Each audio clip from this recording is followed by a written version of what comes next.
Good afternoon सभी को। मेरा नाम राहुल कुमार है और मैं DLED 2022 का छात्र हूँ। और मैं आपके सामने आज की जो मॉडल है उसका नाम है बीजों का अंकुरण। तो बीजों का अंकुरण के लिए कैसे बीजों के अंकुरण की प्रक्रिया कैसे एक पौधे में निर्माण हो जाता है, तो उसके प्रोसेस के बारे में मैं बताऊँगा। सबसे पहले बीजों के अंकुरण के लिए हमें सबसे पहले ज़रूरत पड़ती है, हमें मिट्टी की ज़रूरत पड़ती है। क्योंकि बीज को हम जब किसी चीज़ में गाड़ेंगे, चाहे वो गमला हुआ या चाहे बाहर मिट्टी में अगर किसी पौधे को लगाएंगे, बीज को लगाएंगे, तो उसमें क्या होगा, हमें मिट्टी की ज़रूरत पड़ेगी। तो सबसे पहले हम मिट्टी को लेते हैं, उसके बाद में मिट्टी के बाद में हम क्या करते हैं, फिर जो बीज है उसे हम गमले या ज़मीन के अंदर उसे गाड़ देते हैं।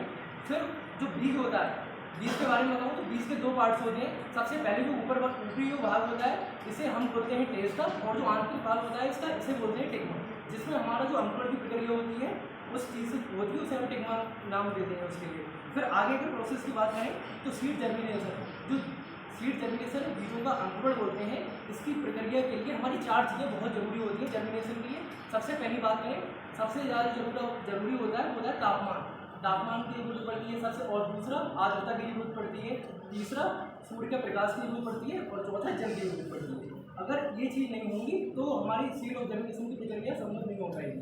फिर उसके बाद क्या होता है, इसके बाद जब प्रोसेस जर्मिनेशन वाला हो जाता है, उसके थोड़े प्रोसेस के बाद हमारा तने का निर्माण होता है और जड़ों का निर्माण होता है। फिर इस प्रक्रिया के बाद लास्ट में जो हमारी चीज़ होती है वो होता है हमारे सीधे पौधे का निर्माण हो जाता है।